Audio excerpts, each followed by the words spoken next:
Hi, welcome to this new video of RAWSTER Photo. Today we have a very nice Lightroom tip again, so enjoy watching this video.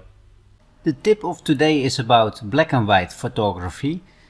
As you can see, I have a photo here. It doesn't have too much color, and I think this photo will be perfect for black and white, also because of the patterns here in the floor, and I think it will look great. So the first thing I'm going to do in Lightroom is I will transfer it to black and white.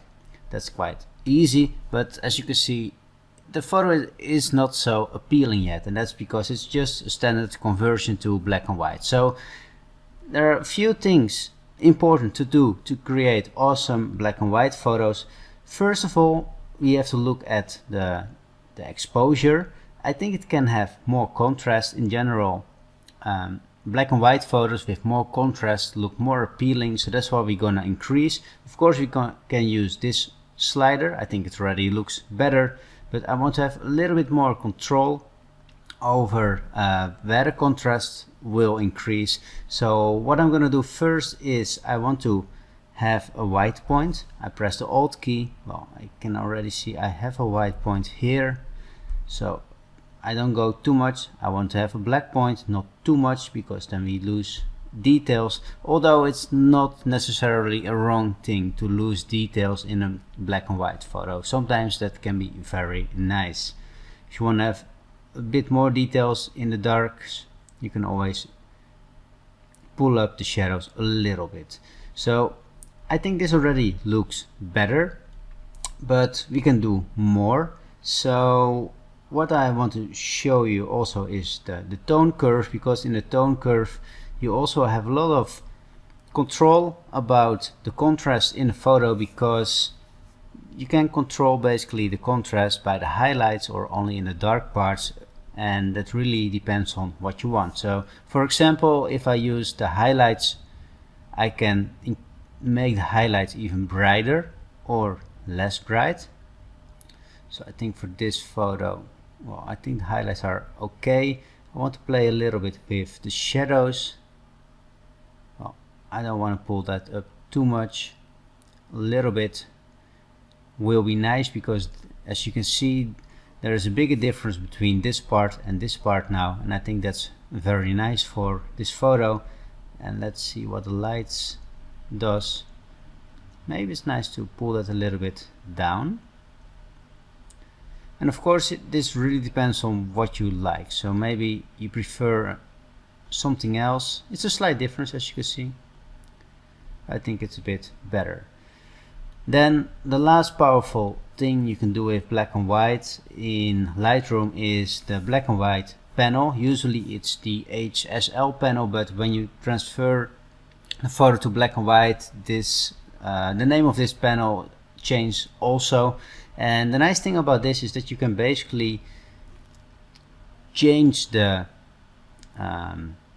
grayscale of a color. So for example, if we take the blue, you can see that, well, there is not so much blue in the photo, but as you can see, it influences the result. And that's what you basically can do with all the colors. But what I prefer to do is to use this tool.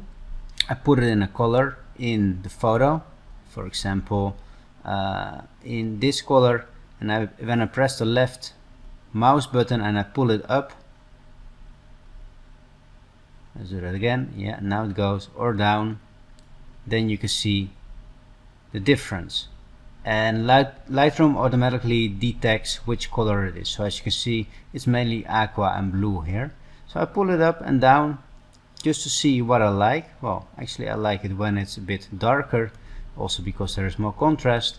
I can try this also with the wall. I can make it darker, but I like a highly contrastly photo, so I pull it a little bit up. So I think the contrast is already much better as before. Last thing I want to do is, I think this part is a bit too bright, because I want to make the stairs more visible. So for that I'm going to use a gradient filter to make the upper right corner a little bit darker. I'm doing that by lowering the exposure, maybe the highlights also a bit, and I pull it over this area, and I think it can be even a bit more, so this part will be darker and the attention will go to this part. And the last step, what I want to try is a post-crop vignette, and I think that really works well for this photo. I make it pretty dark because this is the part I like most. I increase feather a little bit to make it a bit more soft, and let's play around with the roundness. I think it can be quite round here because then the vignette will even focus more in the center.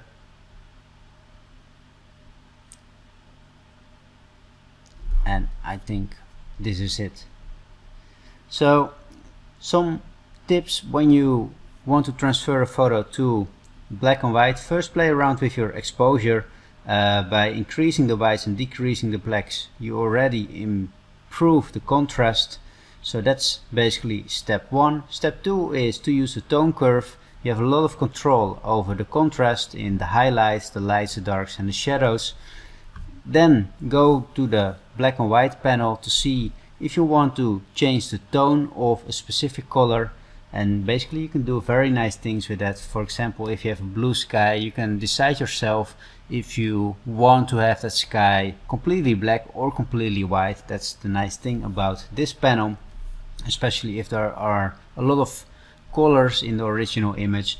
And the last step is the vignette. It often works very well for black and white photos.